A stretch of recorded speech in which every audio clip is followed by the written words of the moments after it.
දන්නවා කාන්තාව කියලා කියන්නේ හරිය ශක්තිමත් කෙනෙක්. ඒකට උදාහරණයක් ගත්තොත් අපි අම්මා කියන චරිතය ගත්තොත් ඒ කියන්නේ හැම කාන්තාවකම මේ ලෝකෙට අම්මා කෙනෙක් වෙන අවස්ථාවේදී මම හිතන්නේ අපි ලෝකේ තියෙන දරුණුම එහෙම නැත්නම් ඒ අවස්ථාවට මුහුණ දෙන්නේ වේදනාකාරී අවස්ථාවක් අපි කාන්තාවන්ට ලොකු ප්‍රබල අවස්ථාවක් වෙනවා. ඒකට එතනදී අපි ගත්තොත් මේ ඒන ශක්තිය ඒන කන්නරය සහ ජීවිතේ අපි අවදීන් ගත කරනවා.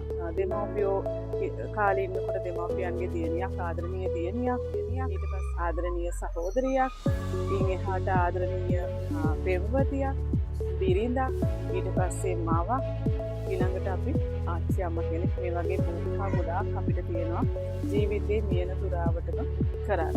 ඒතරදී ගත්තොත් තිබුණ සමහර අවස්ථාවලදී ඇත්තටම අපිට සමාජයත් එක්ක ජීවත් වෙනකොට, පවුලත් එක්ක ජීවත් වෙනකොට, වටපිටාවත් එක්ක ජීවත් වෙනකොට අපිට ගොඩාක් අත්දැකීම් කටුක වේදනාකාරී විනාශක අත්දැකීම් වලට මුහුණ දෙන්න වෙනවා. එතනදී මම කියන්නේ උපදේශයක් විදිහට කොයිම වෙලාවකවත් වැටෙන්න එපා. අපි කායික විදිහට, මානසික විදිහට මේ හැම දෙයක්ම ශක්තිමත් පිරිපුන් කෙනෙක් වෙන්න ඕනි.